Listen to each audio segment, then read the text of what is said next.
नमस्कार दोस्तों। अंग्रेजों ने एक भारतीय लड़की को जिंदा नोच नोच कर खाया और उसकी आंखें निकाल कर खाया। फिर उस लड़की ने ऐसा बदला लिया कि अंग्रेजों की रूप कहां उठी।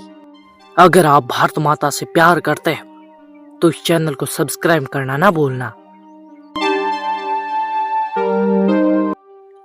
ये कहानी शुरू होती है कुछ अंग्रेज शिकारियों के साथ जो भारत में जंगल में शिकार कर रहे थे।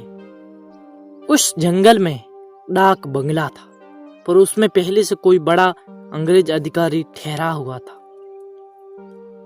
इन अंग्रेज शिकारियों को जंगल के बीच बने एक पुराने डाक बंगले में रुकना पड़ा।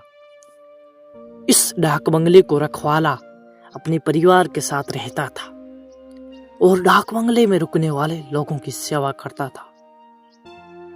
इस रखवाले के परिवार में उसकी बीवी तथा लगभग 14-15 साल की उसकी एकमात्र लड़की थी। एक शाम जब अंग्रेज शिकारी शिकार करके वापस डाक बंगले पहुंचे तो वो ना धोकर शराब पीने लगे। शराब पीने के बाद उनको शराब इतनी चढ़ गई कि वो बेहक हो गई और रखवालों को गोली मारने के बाद उसकी बीवी तथा बच्चों को नोच डाले।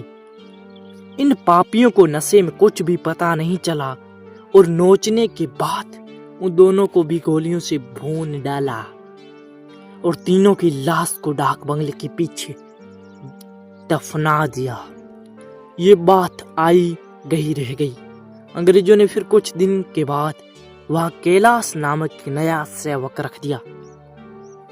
किसी को कुछ भी पता नहीं चला कि इस पुराने डाक बंगले का पुराना सेवक और उसका परिवार कहां चला गया, पता नहीं। एक बार की बात है कि नया सेवक कैलाश रात को गेट बंद करके सोया हुआ था।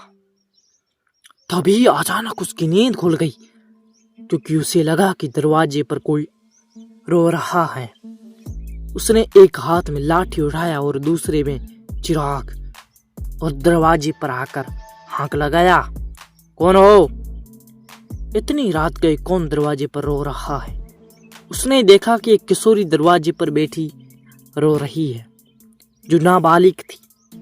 कैलाश उस किशोरी के पास गया और उसके सिर पर हाथ रखते हुए कहा कि बेटी रो मत, अंदर चल, पानी रोटी खाओ। फिर उस किशोरी के अंदर आने पर कैलाश ने उसे पीने के लिए पानी आगे बढ़ाया। पूछा कि बेटी तुम कौन हो और इतनी रात को अकेली इस जंगल में क्यों भटक रही हो? कैलाश की इतनी बातें सुनती वो किशोरी और लड़की बोली तेज आवाज से। कुछ समय तक तेज तेज रोने के बाद वो थोड़ा शांत हुई और कैलाश को बताया कि वो इस डाक बंगले के पहले शिव की पुत्री है। फिर उसने यह भी बताया कि कैसे 4-5 अंग्रेज शिकारियों ने उसके पिता को मारा और उसके बाद तथा उसकी माँ और खुद को नोच नोच कर मारा। फिर कैसे उन्होंने अपनी मां को गोलियों से भून डाला और वो इन डाक बंगले के पीछे दफने हुई है। उस किशोरी की इतनी बातें सुनते ही कैलाश पूरी तरह से सहम गया और डर के मारे कांप उठा। अगर तू मर गई है तो मेरे सामने कैसे बैठी है? ये कैसे हो सकता है? कैलाश की यह बात सुनते ही वो लड़की अचानक गायब हो गई और कैलाश को कहीं नहीं मिली। कैलाश को समझ पाए इससे पहले कि वो उस कमरे की दीवार पर उल्टी टहलती नजर आई। कैलाश ये नजारा देखकर पूरी तरह से सहम गया। फिर अचानक वो लड़की आकर कैलाश के सामने बैठती हुई बोली कि काका आप डरिए मत, मैं आपका कुछ भी बुरा नहीं करूंगी। धीरे धीरे कैलाश का डर जाता रहा और उसने अपने मस्तक पर आई पसीने की बूंदों को गमछे से पोंछ लिया। फिर उसी रात को उस लड़की ने वो जगह दिखाई जहां उन तीनों को दफनाया गया था। कैलाश ने खुदाल से खोदकर उन तीनों की अस्थि पंजर को निकाला। फिर कैलाश ने उस किशोरी से वादा किया कि वो इन अंग्रेज शिकारियों के खिलाफ कोर्ट जाएगा और किशोरी की इंसाफ दिलवा कर रहेगा। कैलाश की बातें सुनकर वो किशोरी रोते हुए बोले कि काका आप कुछ नहीं करना है, बदला तो मैं लूंगी, बस आप मेरी थोड़ी सी मदद कर सकते हो। फिर क्या, उस किशोरी की बातें अनुसार कैलाश ने बीमारी का बहाना बनाकर उस डाक बंगले की नौकरी छोड़ दी तथा उस किशोरी को की वादे के अनुसार उस किशोरी के माता पिता की अस्थियों को जला दिया तथा उन दोनों के नाम पर पूजा पाठ भी कराया। उन दोनों की मुक्ति हो गई, पर लड़की के कहे अनुसार कैलाश ने लड़की के अस्थि पंजर को जलाया और न ही उसके क्रियाक्रम के लिए कोई अनुष्ठान पूजा पाठ किया, क्योंकि किशोरी ने कहा था कि अगर उसके लिए पूजा पाठ हो गई तो वो भूतिन योनि से मुक्त हो जाएगी, फिर उन दरिद्रों से बदला नहीं ले पाएगी।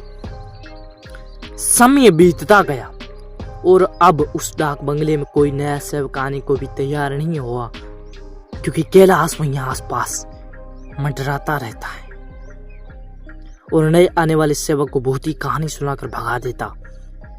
कभी कभी वो किशोरी भी अपनी भूती कारनामे से आने वाले नए सेवक को 9-2-11 कर देती, पर उस बंगले पर शिकारियों का आना कम नहीं हुआ। वे आते और खुद ही अपनी व्यवस्था कर देते, पर जो जब आता वो वापस नहीं जाता, क्योंकि उस डाक बंगले में ठहरने वाला हर अंग्रेज शिकारी उस लड़की का शिकार हो जाता। कभी कभी तो ऐसा होता कि वो लड़की किसी अंग्रेज शिकारी को अपने लटकों छटकों में फंसाकर उस डाक बंगले में लाती और रात को अपने असली रूप में आ जाती और डराकर उस अंग्रेज को मार डालती और उसका खून पी जाती। ये क्रम चलता रहा और उस डाक बंगले में मरने वाले अंग्रेज शिकारियों की मौत रहस्य ही बनी रही। अंग्रेज अधिकारियों की लाख कोशिश के बावजूद न हथियार पकड़ा और न ही मरने वाले अंग्रेज शिकारियों का पता चला। अधिकारियों की मौत का कारण पता चलता धीरे धीरे ये खबर आसपास के क्षेत्रों में अंग्रेज शिकारियों के आदि में फैल गई कि पुराने डाक बंगले में ठहरने वाले हर शिकारी की रात को मौत हो जाती है, पर वो दूसरे दिन का सूरज नहीं देख पाते। 2-3 दिन वर्ष बीते और अब वो डाक बंगला खंडर हो चुका था, क्योंकि अब किसी में भी हिम्मत नहीं थी कि वो वहाँ ठहरे। आखिर किसको अपनी जान की परवाह नहीं होती है। पर वो किशोरी भूतनी जो अब युवती बन गई थी, उसी डाक बंगले में रहकर अपने हथियार को इंतजार करती। दिन में उधर आने जाने वाले लोगों को उसका एहसास होता कि क्योंकि वो बराबर रोती रहती पर किसी को दिखाई नहीं देती। एक बार की बात है कि वो युवा भूतनी उस जंगल में रह रही एक युवा भूत तथा युवा भूतनी के संपर्क में आई। ये दोनों आदिवासी थी और जंगल में लकड़ी काटते समय किसी अंग्रेज शिकार के शिकारी बन गए। युवा भूतनी उन दोनों को लेकर शहर की ओर निकल चली। युवा भूतनी उन दोनों को भूतनियों के साथ शहर में घूम घूम कर अपने हथियारों की तलाश करती रहती थी। 2-3 दिन की मेहनत के बाद वो अपने हथियार को पहचान ली। एक दिन वो शाम के समय खूबसूरत युवती बनकर उनमें से एक हथियारे अंग्रेज शिकारी के घर पर गई। घर पर उस अंग्रेज के सिवा कोई नहीं था।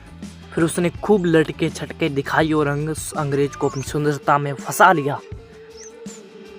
रूप लबावन हो तो अच्छों की फंसते देर नहीं लगती। योजना के अनुसार वो दूसरे दिन भी उस अंग्रेज से मिली। फिर उसे पूरी तरह विश्वास में लेने के बाद एक दिन कहीं क्यों नहीं हम लोग शिकार पर चले। अंग्रेज ने कहा कि ये तो अच्छी बात है, मेरे कुछ मित्र शिकारी हैं, उन्हें भी लेकर चलते हैं। फिर क्या था, उस युवती भूतनी ने उस अंग्रेज से कहा कि मेरी एक और सहेली है, वो भी बहुत खूबसूरत है मेरी तरह और शिकार पर जाना वो भी पसंद करती है। फिर दूसरे दिन उस युवती भूतनी ने अपने साथ हुई दूसरी युवा भूतनी से अंग्रेज शिकार को बुलाया। अब तो अंग्रेज पूरी तरह उस भूतनी के माया जाल रूप में फंस चुकी थी। एक दिन सुबह सुबह वो अपने उन्हीं पुराने दोस्तों के साथ जंगल की ओर निकल पड़ा। दिन भर शिकार करते रहे और खूब मौज मस्ती भी। शाम होने को आई तो अंग्रेज शिकारियों ने कहा कि अब सूर्य ढलने लगा है, क्यों ना हम लोग वापस शहर लौट चले।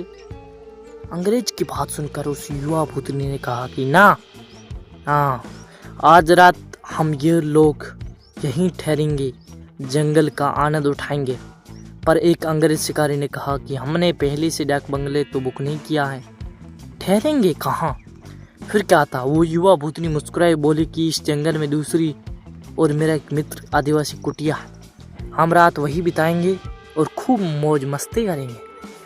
अब हुआ यूं कि उस युवा भूतनी की योजना के अनुसार देखते ही देखते उसकी मित्र युवा भूत ने एक मड़ई तैयार कर ली थी।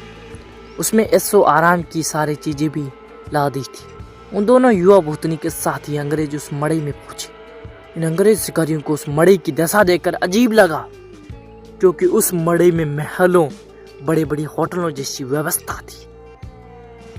रात को पार्टी शुरू हुई तथा साथ ही अंग्रेज अधिकारियों की सीटी पिटी गुम होना है, क्योंकि पहले उन दो युवा भूतनी जो देखने में बहुत खूबसूरत लग रही थी, अचानक बहुत ही डरावनी रूप बना ली। ये शाहरुख जिसे देखते ही अच्छी चुकी पैंट गीली हो जाए। फिर क्या था, उन भूतनियों ने गिलास में खून भरकर लाकर उन अंग्रेजों को पिलाना शुरू कर दिया। किसी अंग्रेज की हिम्मत ही नहीं थी कि वो ना करे, क्योंकि सब के सब पूरी तरह डरी हुए और कांप रहे थे। अचानक आदिवासी युवा भी विकराल रूप में आ गया और अचानक वो चलकर पास के एक मोटे पेड़ की मोटी शाखा को उछालकर इतनी जोर से खींचा कि ट्रर की आवाज के साथ वो मोटी शाखा टूट गई। उसके बाद वो विकराल भूत उन अंग्रेज शिकारियों में से एक को पकड़कर पैर के नीचे दबाकर देखते ही देखते चीर दिया, उसका खून पीने लगी। उसका खून पीते देख दोनों भूतनियों ने अब लंबी लंबी विकराल जीभ निकालते हुए खून पीने में उसका साथ देने लगी और साथ ही अपने बड़े बड़े नाखूनों से उनका शरीर नोच नोच कर खा रही थी। अंग्रेज शिकारी के पास पहुंची और उन अंग्रेजों की आंखों में नाखून डालकर उन्हें भी नाच नोच कर खा दिया। इसके बाद उन तीनों भूतों ने मिलकर एक एक सभी अंग्रेजों को मार डाला। दूसरे दिन अंग्रेजों की खोज में गए अंग्रेज अधिकारियों को उनकी ऐसी विभस्त लाशें मिली जो देखने में बहुत ही भयावह लग रही थी। उनको ऐसे नोचा गया था कि लगता है कि ये किसी मानव या जानवर का काम नहीं हो सकता है। कैलाश को तो सब कुछ पता ही था, पर वो किसी को नहीं कुछ बताया।